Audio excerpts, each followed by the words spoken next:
So Scott, let's start the panel around on-demand brands. Let's talk about these dynamic corporations that are adapting and changing depending on consumer needs.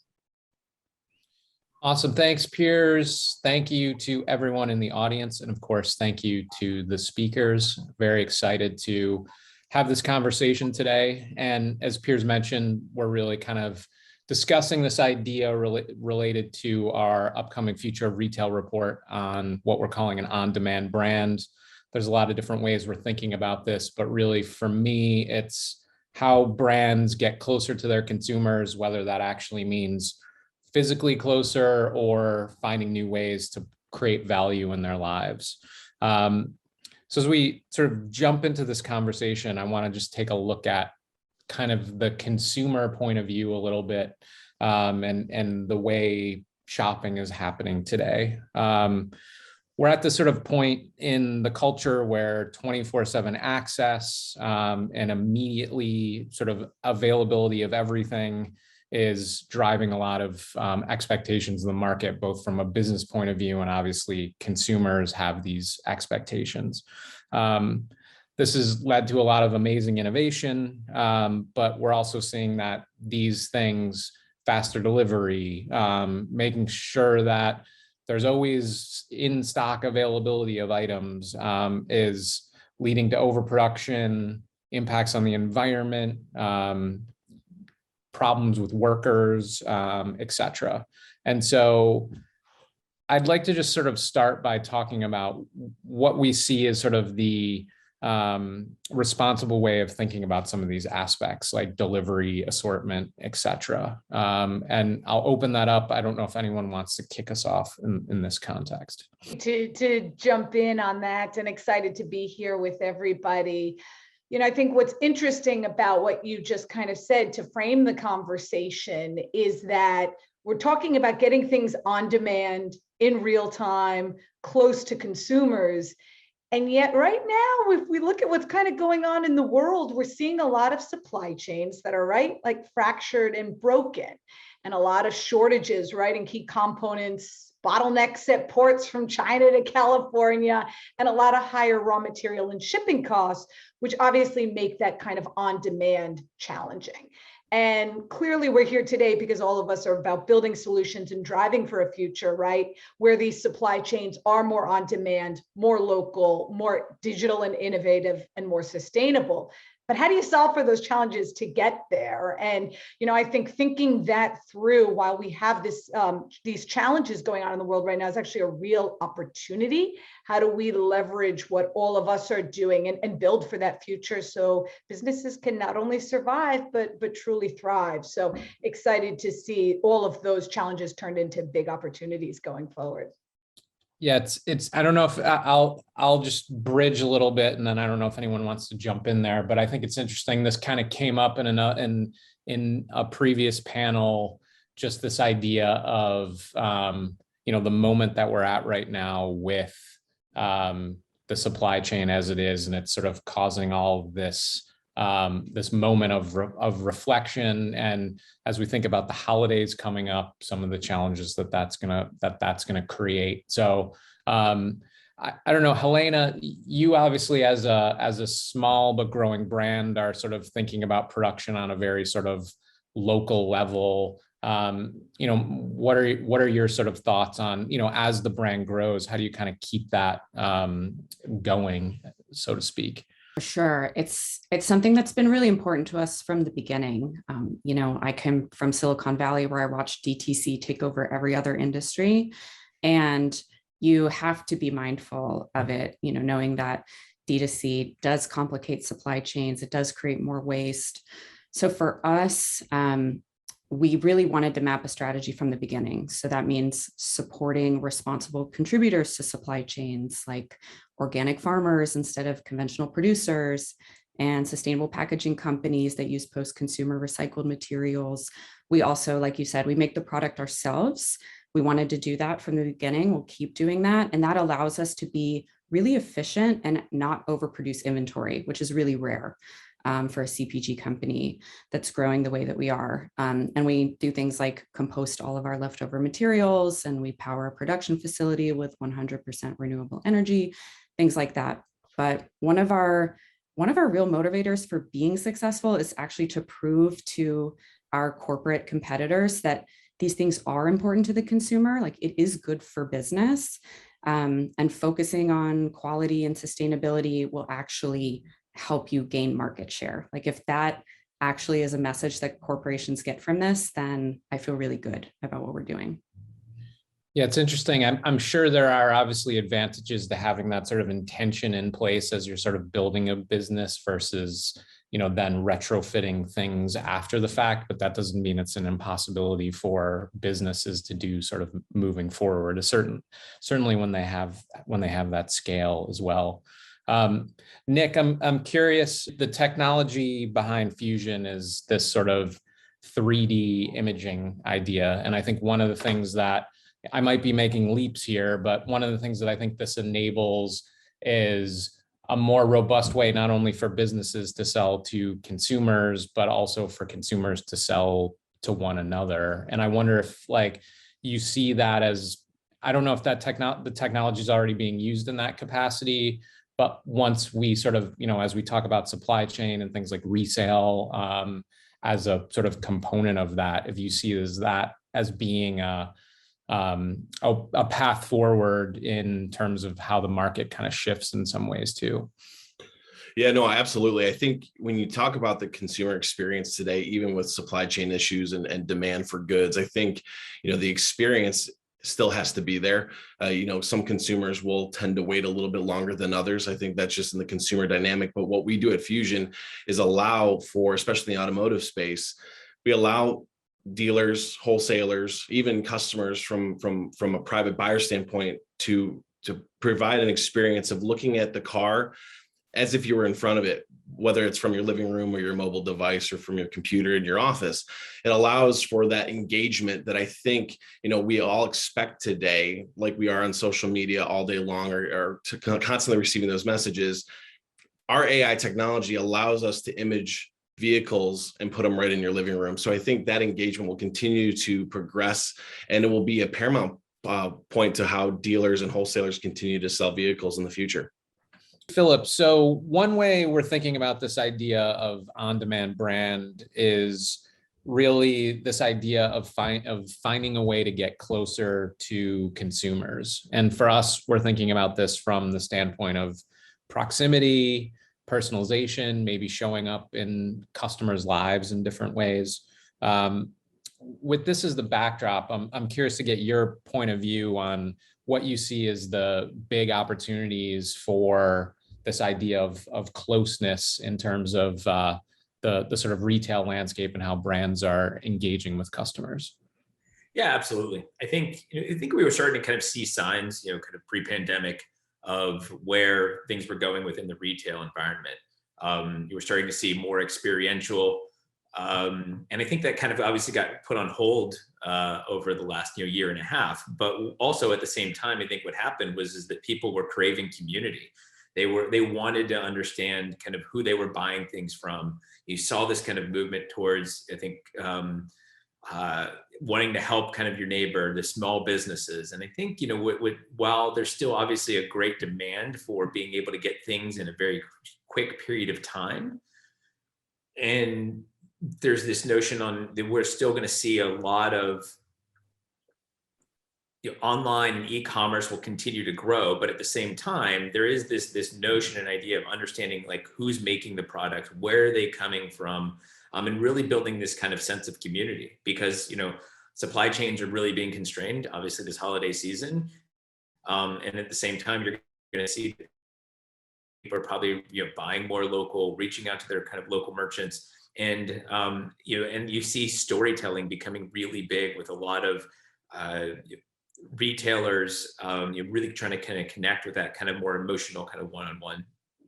Yeah, I like the way you're framing it, because in that sense, like this idea of community that you're talking about can show up both in a store, obviously, and then in an online context. And it's just really like connecting the dots between what people are actually buying and the stories behind those things.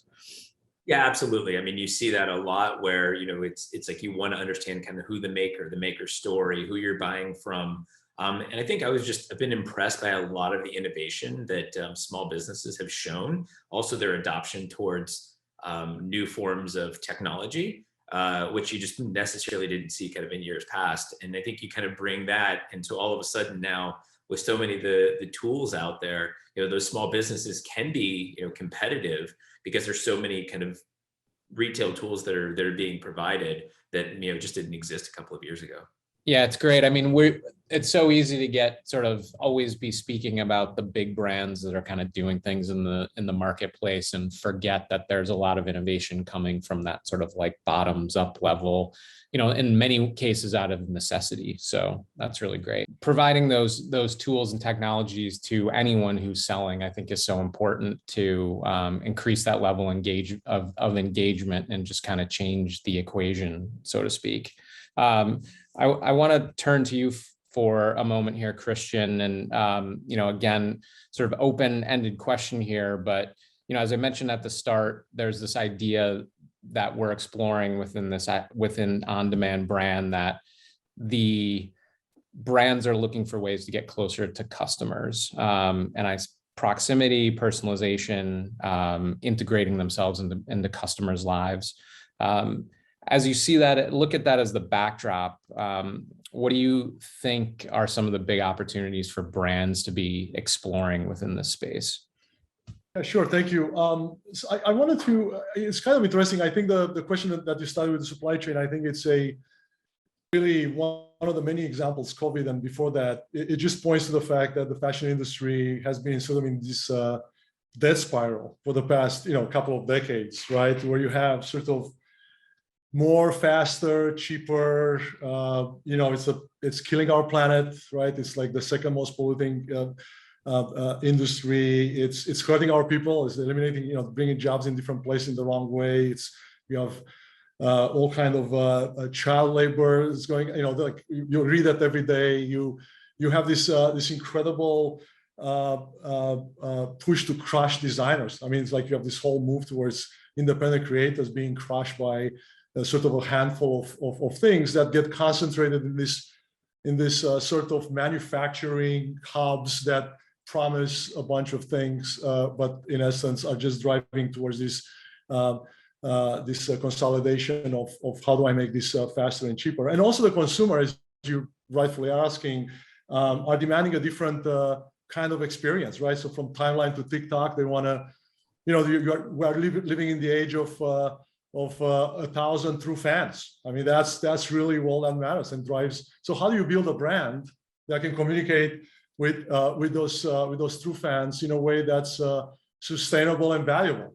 And you know, how can you do that when also the consumer is demanding accountability, right? So you see what's going on in terms of just not sort of greenwashing, but really truly providing provenance and understanding what sustainability means from the fiber all the way to what I'm wearing or saying. So for us, the way our vision and what we looked at this 6 years ago is that you can't really fix a broken system. You can take incrementally and just try to get the supply chain to be a little bit better, or the design system to be a little bit better, or, you know, let's go talk to the pattern makers and maybe they will be more open. Instead, you have to reimagine a new one, where maybe the key insight is that this supply chains become values chain, and you have to like look at this from a complete end-to-end, you know, from the creator's creation to the customer's closet.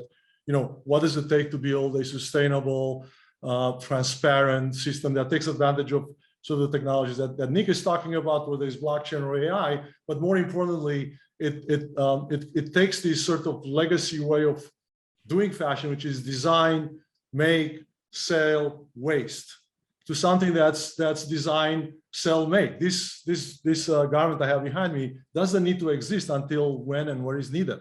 And so if you could actually do that, if you can enable a creator to have a meaningful conversation through product with your 1,000 true fans or 10,000 true fans without having the inventory weight, without being hardened by what the manufacturer thinks you can or cannot do, without shipping this thing across the world, burning ozone holes in the atmosphere. You can actually do well and do good, that's the view and the purpose we have behind what we are building with Resonance, empowering these creators to build sustainable and valuable brands with no inventory, with design, sell, and make, and that's the platform that we're offering them to sell. I love the way that you sort of talk about the value chain and then not thinking of it perhaps even as linear, but as circular, obviously in many ways. Truly a network, really. It's a network of participants, right? I mean, I think Stephanie was alluding to that a little bit. And, we've been talking about this, as that's the problem with legacy. You can talk about it for many, many years, but what are you going to do about it? And we believe very strongly, and as we started, that you have to reimagine a new system that takes this and sort of looks at this as a whole full stack problem that needs to take the digital and analog, puts it together, and offers that to the creator.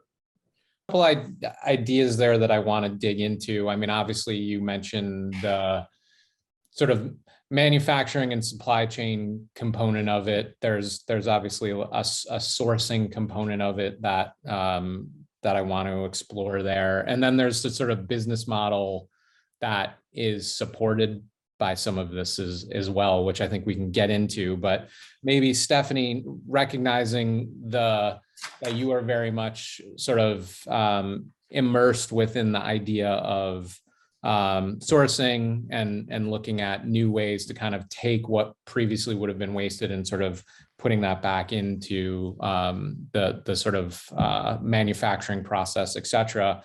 Maybe you can talk about what you see as some of these big issues that are sort of right now in the context of how businesses are operating, and then we can go a little bit deeper after that. Absolutely. And I think, Christian was just saying it, what does it look like to go from linear to circular and how he's doing it for creators and makers? But what about the biggest brands and retailers in Fortune 500, right? We just were talking about, they have legacy systems and old school way of doing things.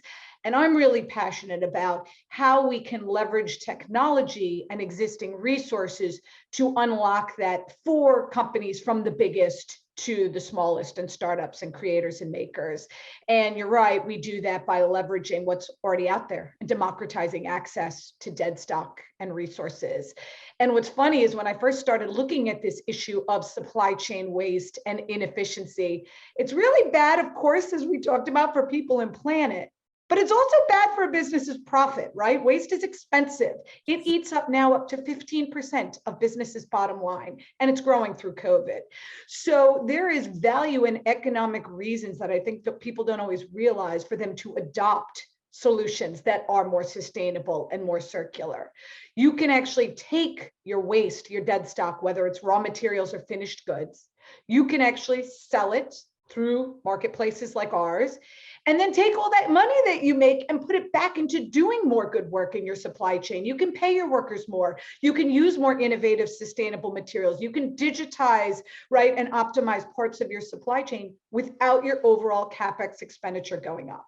And I think that's sometimes what gets lost here is how profitable, and Helena was alluding to it too, and how much money can be saved and made by adopting sustainable solutions. I mean, one of our enterprise customers saw 3 times the conversion rate in their online direct-to-consumer business just by talking about the good work they were doing. And so I think that starts to frame and think about how we can both leverage existing resources and open it up to the world, but also save and make money and valuable time and resources while doing it. Then it kind of becomes, right, a win-win-win for everyone. And how do you say no to that? And I think we're just at the beginning of unlocking around resale, reuse, recycling, redistribution, really incredible innovations and technologies that will unlock even more value for brands and for consumers. For us, this isn't just about the big brands, although that's a lot of who we work with, but what does it mean to take the good work that that brand is doing and communicate that story to the end consumer, right? We generate that QR code. You can scan it as a consumer at point of purchase and see the impact that you have, the water, the toxins, the carbon emissions, and the dollars saved. So really excited about what machine learning and blockchain and these kind of tools can do for brands and consumers going forward. I'm sorry, I was thinking about a million things as you were sort of going through there. I'm curious to sort of know alongside of this, like, is the challenge right now that there's just all of these amazing resources that exist, and this is for everybody, but the dots aren't connected properly for businesses to know where to turn? Like, what are the gaps that sort of stop us from kind of getting to this place? I mean, historically, we've seen that these were legacy systems, right? And Excel spreadsheets that some of the biggest companies in the world are managing their supply chains on. And when you got a tier 1 to a tier 14 supplier, this waste and just lack of information and data just sits there. And then it gets to the size that we've got today. I think we're at over $288 billion of fabric and finished goods sitting in warehouses collecting dust, are going to get burned or sent to landfill because it just piled up and nobody knew about it.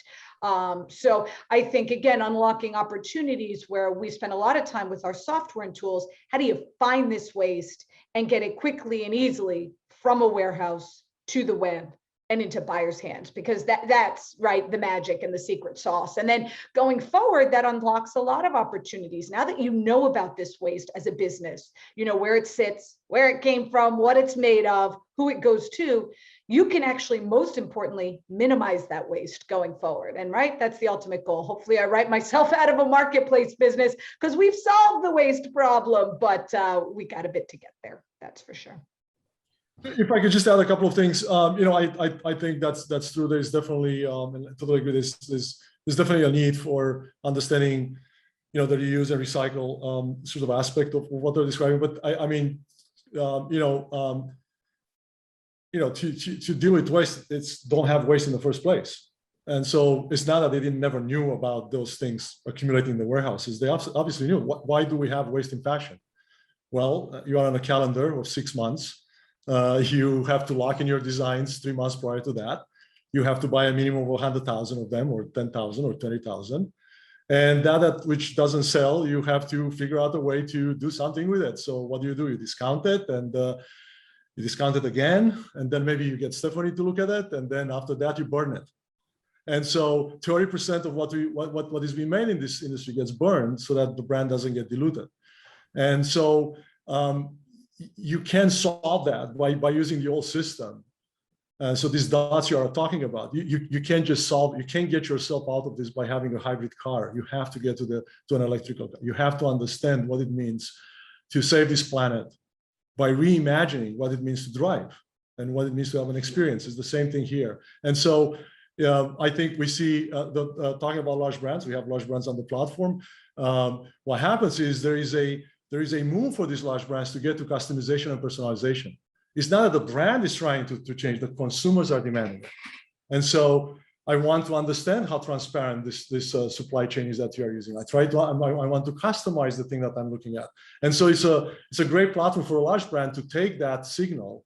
And then when it hits properly and connects properly with the consumer, you can then go and do a long run on it. You can do 50,000 of them because you understand your demand. So by turning this model to an on-demand model, no inventory model, you can't be sustainable if you carry inventory. It just doesn't make sense in fashion anyway, because you got to do something with the thing that you have. And so it sounds weird, but that's what you need to do. You need to think about how do you not make that you don't need to make. And so if you don't print that garment, if you don't cut that garment, if you don't sew that garment, because there's no need for it, you will inherently drive this store, or what we believe very strongly is a new model for creators, small and large, to build businesses that are a lot more profitable. And more importantly, which is the topic of this panel, much more attuned to their consumers. Their conversations with consumers is not like, hey, I have 100,000 of things that I would like to talk to you about because I wanted to price them better. It's more about, hey, let's talk about something that I'm introducing as a creator that's talking about the culturally relevant moment right now in the country, where it's attuned to your passion for movies and books or whatever it may be, right? So you can actually, you can actually drive that conversation to product rather than the inversion. So I just wanted to add that to what Stephanie said. No, that's great. Thank you. And I love that idea of, you know, there's sort of this shift that, or thing that's happening where there's so much choice in the marketplace, but I mean, that creates a lot of issues. And so if you can sort of get to that, get closer to consumers to understand what actually will resonate with them, that changes things a lot. To kind of step outside of just the, you know, this sort of sustainability issue as a backdrop, which is obviously really important. I mean, we are talking about consumers in many ways. And Helena, as I think about Hous, in many ways, I see it as a social brand, in the sense that you are obviously creating a product that is intended for people to be social around.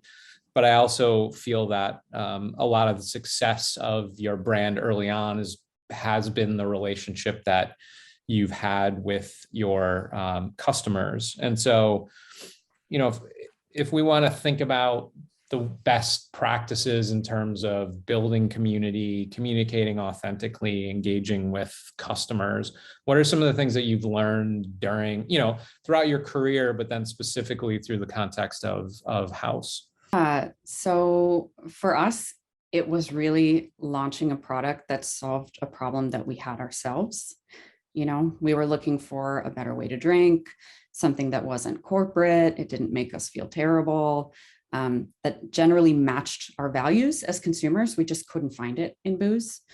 And that allowed us to come from a really authentic place when creating the product and marketing it. So being able to launch with an authentic story, it really gave us a leg up. As customers are looking for authenticity, and they really do their homework to learn about who they're buying from now. And we also genuinely care about our customers and put a lot of time into getting to know their interests and needs. It's one of the reasons that we chose to go direct to consumer.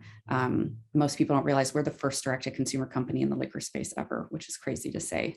But we did it so we could have that direct relationship with a drinker instead of with distributors or retailers.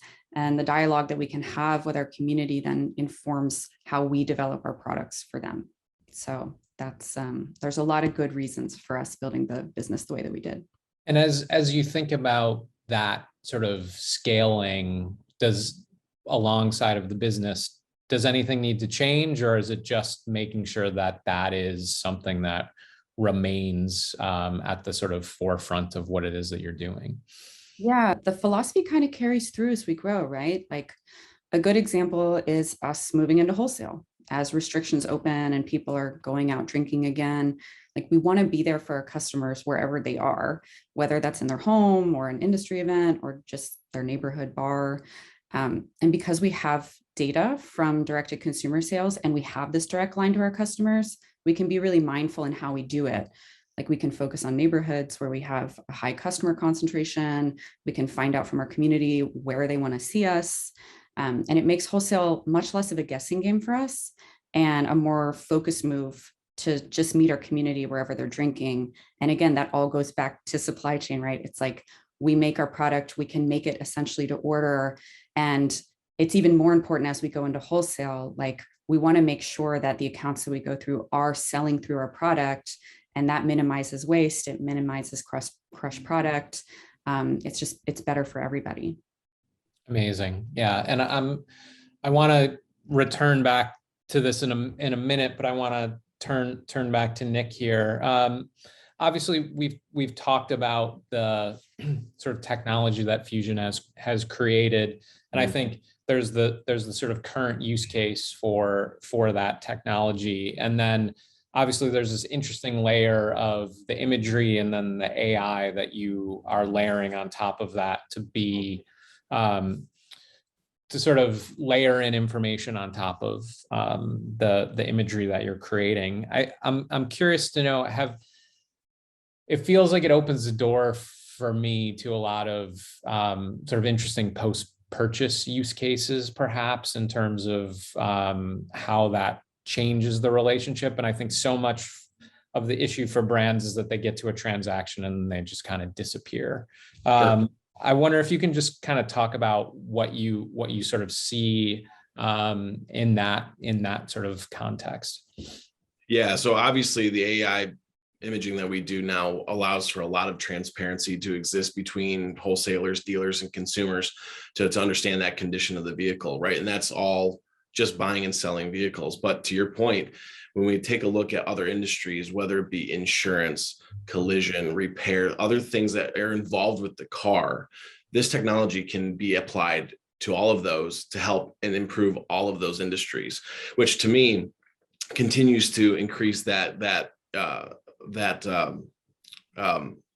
enjoyment of your vehicle. It improves that relationship between the car buyer, the car seller, your insurance carriers. It allows that second biggest transaction that you make in your life of owning the vehicle a lot more fluid. So our AI technology can be really used to improve that transparency across a bunch of different verticals in the automotive space.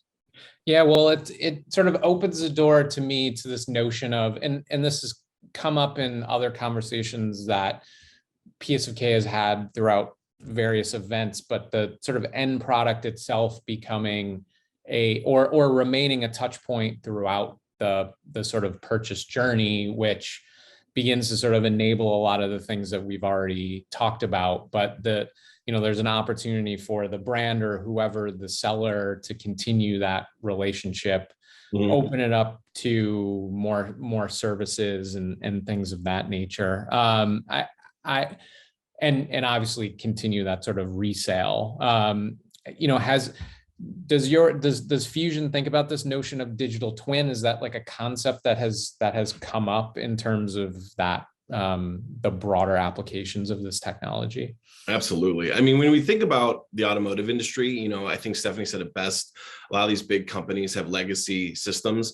Well, the automotive industry certainly has legacy processes, right? And I think COVID-19 took that and threw it completely out the window because it forced dealers that have been around for hundreds of years and OEMs who've been doing this for 100 years saying, okay, we need to change the way we position our vehicles, we market these vehicles, we display these vehicles, and even interact with these consumers while for a long time they were forced inside their homes, right? So, as we see AI continue to develop, continue to get better, and we continue to improve, I think digital twins and the way car buying and selling has changed in the last 18 months, that will be an expectation going forward, right? So the anticipated future is that you are sitting in your living room, and I said it before, is now you're looking at a vehicle, whether it be new or used, and you're able to essentially experience that vehicle, the way it looks, like you're standing in front of it, the way it sounds, tagging certain special features or even damages on the vehicle. So there is that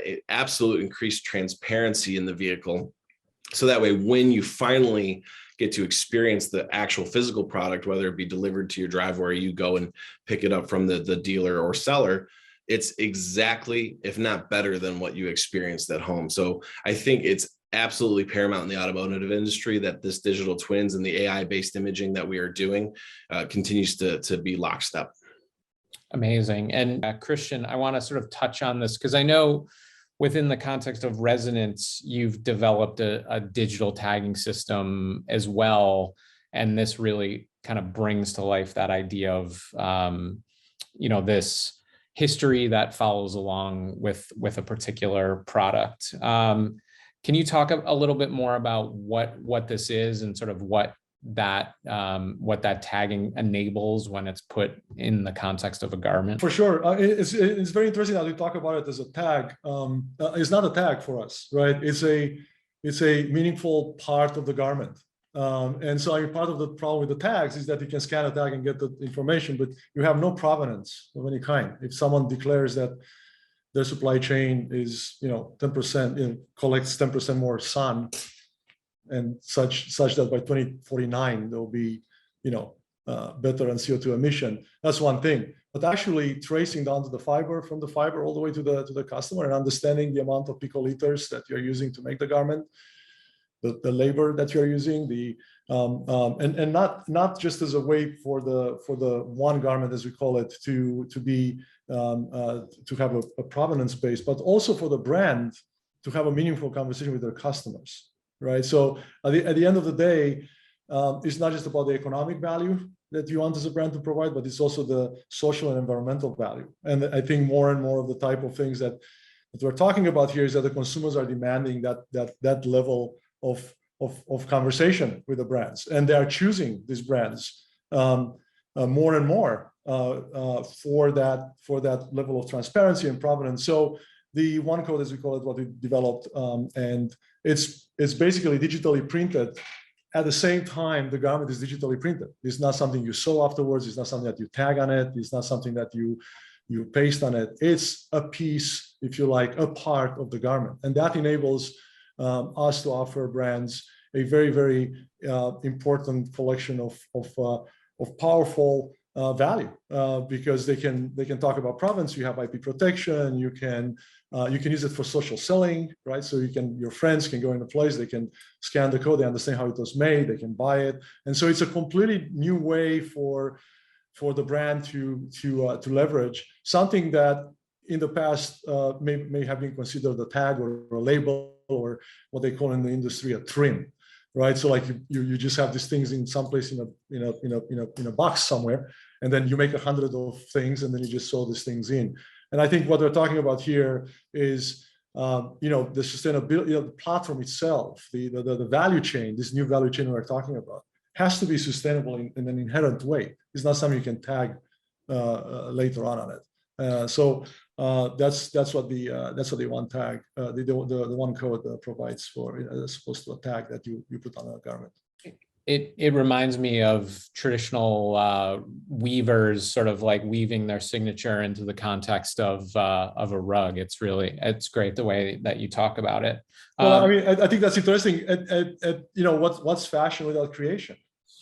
Like that's the soul of fashion. I mean, you take creation and you turn it into a manufacturing Excel spreadsheet, as Stefan is saying, of numbers. I mean, what's left? There's no creation. So I think this is just one step, but there are other steps that allows for that brand and their creators and the consumers to connect. I'd like to return to that sort of conversation or the point that came up around business models, and I'll direct this to you, Stephanie and Helena.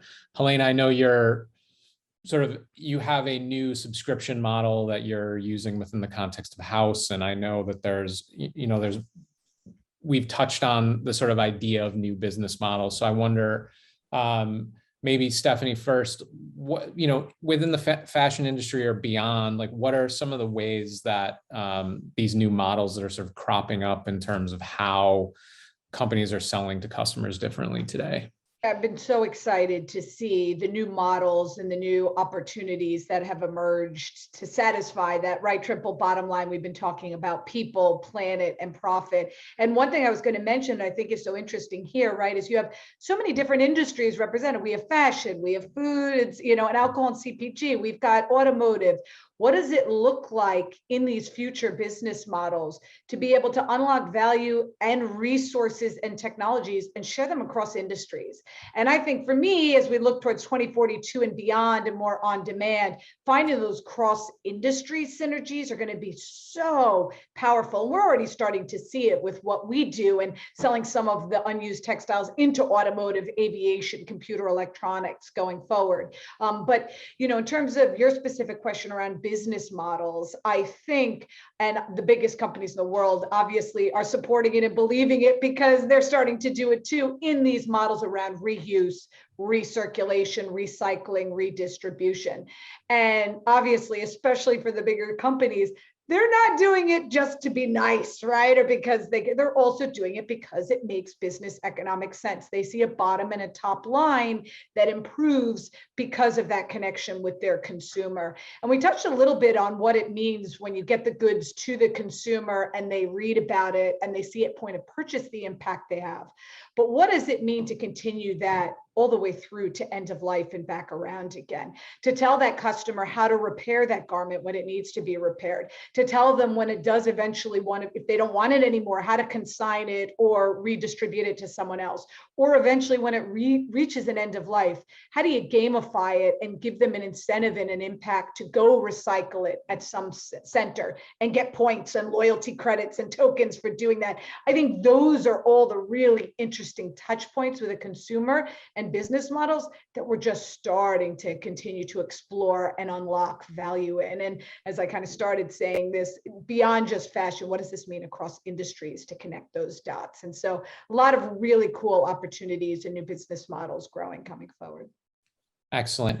And Helena, I feel I probably understated things by saying subscription, because I feel like what's interesting about the way that you're positioning subscription is around this idea of membership. And I wonder if you can just kind of talk a little bit more about that as well.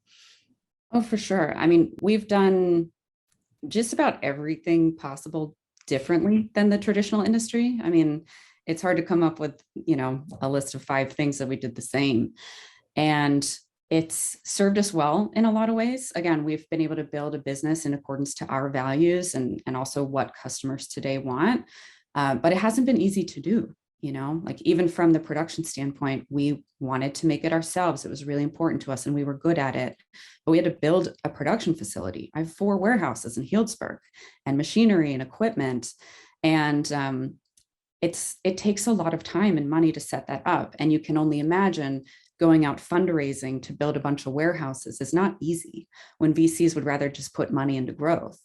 So we've had to pave a lot of paths that were much more difficult than if we had just decided to go with a corporate factory or made, you know, these shortcuts that are not only easier to set up, but also make your margin better in the beginning. Like it's just a longer road for us, but it was important to us. And so for me, I'm really proud of what we've built and we've done. I mean, we've grown faster than just about any indie brand in alcohol history, but I'd love to see VCs having that vision and applying it to other CPG and not encouraging them to take shortcuts and outsource to factories and use cheaper ingredients and cheaper packaging and, you know, prioritizing margin in year 1 of the business. Like there are all of these things that they should be encouraging companies to work towards, but to rush it means that you're going to take those shortcuts and you're just creating a new generation of industries that look just like the corporations before them. So I think there's a big burden on who's funding these companies to really exercise some patience and have a little bit more vision and guide the new wave of CPG towards making good decisions and giving them the money to do it. Philip, getting a little bit more specific into what Model Number is doing.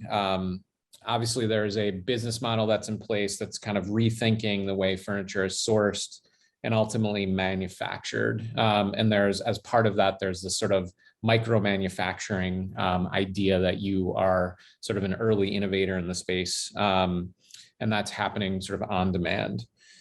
When you look at this from the sort of standpoint of consumer, business, and then environment, what are the sort of big benefits of this model that you've adopted? And maybe you can just explain a little bit more what it is that Model Number does too.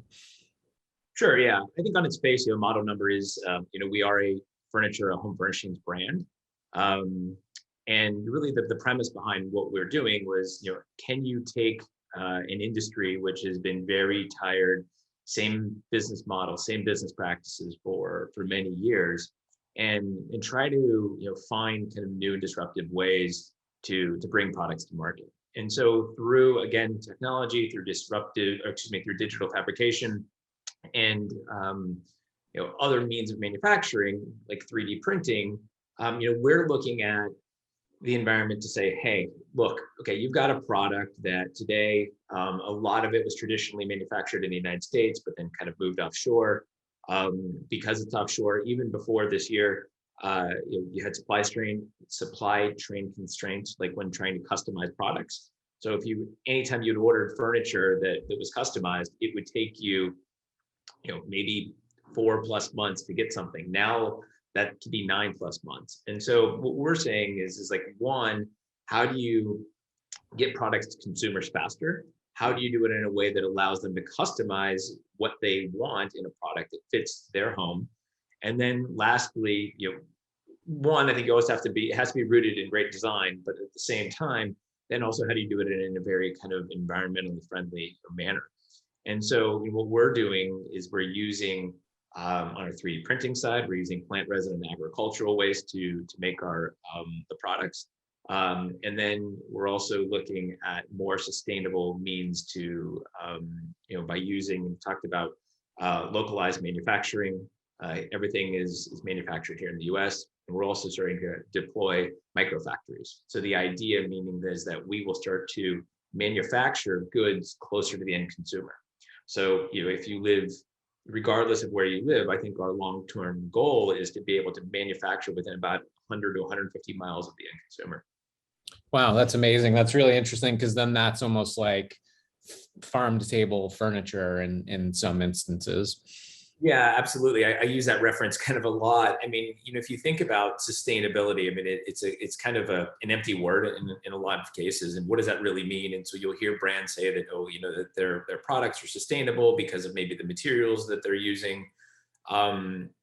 They may have some level of certification from a certain group, but the problem is if you're still manufacturing your products thousands of miles, or if not tens of thousands of miles in some cases, away from the source, it's not a very sustainable practice, right? I mean, if you think about, you're bringing all the raw materials into a factory somewhere, making those, then putting them on a boat, bringing them into a port, then they have to then be trucked to a distribution center, and then from that distribution center to the end user. For us, it's thinking about that and really kind of blowing up that model and saying, no, you should just be bringing the raw materials into your microfactory. Microfactory makes those products, and then it's kind of white gloved or shipped out to the end consumer who lives within that geographic area. Yeah, it's really interesting. I mean, I probably have a lot of dumb answers to this as I'm thinking about the question here, but I mean, what's stopping other industries, other companies from adopting a similar type model? Is it cost? Is it just that it's too hard and outside the box? What do you see as those big obstacles? Yeah, I mean, just like anything, I mean, there's this, you have a lot of minutia that exists, right? Anytime that I feel that a lot of times big, you have innovative companies who are always forward thinking and figuring out like how they can continue to operate the way they are, but at the same time kind of push their businesses forward. And those are the larger companies that continue to succeed. A lot of times, people give Amazon a really hard time, and in some cases, rightfully so. But other times too, if you think about what they've been able to do, of take their operations and continue to evolve that, and then you've got more legacy brands out there who just, they wait, for things to happen, and then very often they're just very reactionary, and it's too late. And so, the short answer is that there really is no reason why a brand can't be thinking about this. And I think that you're going to see this holiday season, a lot of companies are just going to get absolutely hammered because they waited too long and they don't have this. And so I think, where companies who can figure out how to cost effectively manufacture in the US, bring back, certain, levels of industry, do it in a way where, maybe it's less labor intensive, maybe you're using, more technology, more robotics kind of around that and streamlining things in a more digital fashion. They're the ones who I think are going to have a really bright future. Amazing. Yeah, it'll be very interesting to look at the holidays in this season as a sort of test case for a lot of the big challenges that are surely just going to continue moving forward. So Philip, obviously part of this conversation is, looking at what's happening now and trying to think about, big shifts in the next 20 or so years. As we think about 2042 and maybe looking through the lens of your business or other things that you're sort of tracking, what are the big sort of shifts that you're sort of seeing taking place, or ideas that you see, having resonance in 20 years time? Yeah, I truly do think, and we just kind of touched on a little bit, that you will see a fundamental shift where manufacturing comes back to countries in a more localized way. So it's not just about pushing and saying, oh, it's about, made in the USA. It's about figuring out how to manufacture closer to where your end consumer is.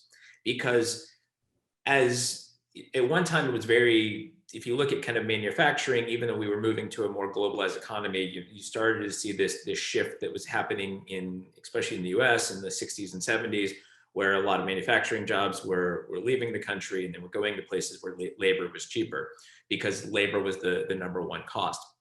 I think as you start to see that, you can increase labor costs, but if it takes 5 less individuals to do a job than it did before, yeah, you can pay higher living wage, get skilled in employees, because then you can employ technology, other forms of technological advances that will help then to kind of mitigate some of against those labor costs. Because what you now are seeing and what's going to be highly cost prohibitive for brands is going to be shipping cost. It's going to be reverse logistics of thinking about, because people are so accustomed to buying things online, but then they're not just buying one of them, they're buying multiple sizes when it comes to apparel, or maybe different colors because they're not necessarily sure, because there's less, physical retail. And so I think you're going to see that what's happening. I think physical retail is going to definitely continue to take on the prominence of showrooming, of experiential. I think physical retail, the footprint is going to drop dramatically. So a business maybe that one time was operating in 5,000 to 10,000 square feet, you might only be operating in 1,500 square feet, but it still is going to have that presence. So I think what's going to then happen is that businesses are going to have to figure out how to kind of mitigate their shipping costs. They're going to have to figure out new ways to connect with consumers to build that community. And I think really you're going to see this fundamental shift back to more localized manufacturing, and even kind of more hubs where companies are setting up experience showrooms and connection points with their end consumer. Awesome. Well, it's really interesting. I think that's a nice place to probably end the conversation, because it sort of opens the door to so many things. But growth in and of itself is not a bad thing, but it's sort of growing in the right and responsible ways, and then ensuring that the right processes are in place in order to sort of like keep all of these things top of mind in many ways. I appreciate you all taking the time and sort of sharing today. And I thought that was a really great conversation. Yeah, thank you, Nick. Thank you, Stephanie, Helena, Christian. I appreciate your time. I think it's a very interesting, varied conversation. So appreciate all your points of view. Thank you. Thank you for having us. Thank you so much. We're thrilled to be part of it.